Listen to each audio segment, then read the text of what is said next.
over 7 years in marketing communications, what have I learned? What's one thing I can hold on to and say, with this, I think I'm a good marketing communications professional. Hi guys, welcome back to Hadassah's Feast. Thank you for being constant in the episodes so far. Today we're going to talk about creativity as worship, seeing God in your workspace. I have over 7 years work experience in marketing communications, and one thing I've learned in my years of profession is that creativity will always be your driving force, bringing your client to their audience. What do I mean by this?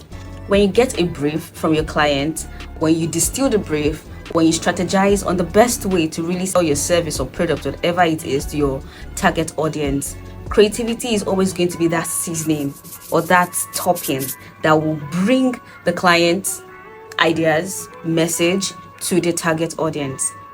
Whenever I get a brief, the first thing I really do is to just take a walk, because sometimes if you're actually in the profession that you get briefs, some jargons are actually difficult to understand, or maybe the message that your client wants to sell, it's really ambiguous. So you just have to take a walk and say, you know what, I'm going to leave this brief on my table, and now I just want to clear my head, at least for the strategies to come.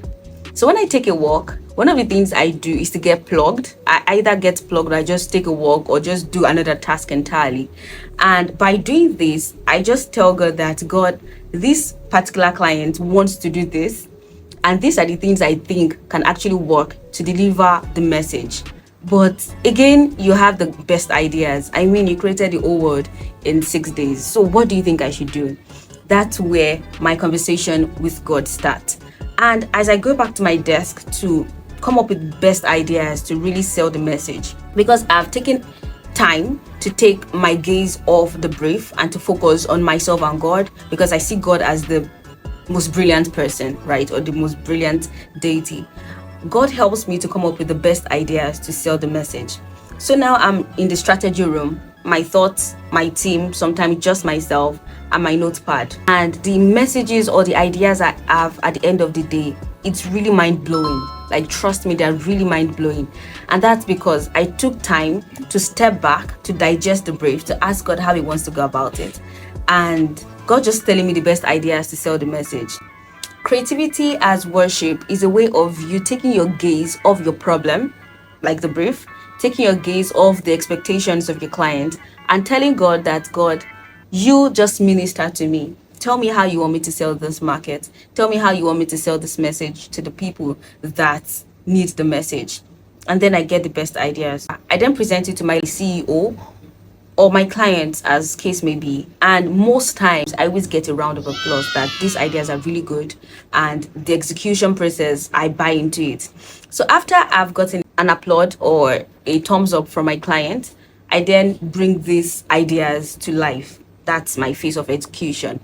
Creativity comes in execution by selling the message in the right way with the right tools, social media, word of mouth, however I want to sell my message, selling these ideas in the most creative way to the target market. And most times I get a positive feedback, and it makes me know that if I was able to successfully give God my brief from the get-go, the strategy phase, the execution phase, my clients giving me a thumbs up and everything, it's always going to be a seamless transaction. So what I'm saying in essence at the end of everything is that in all you do, ensure you always have God as the foundation of your work.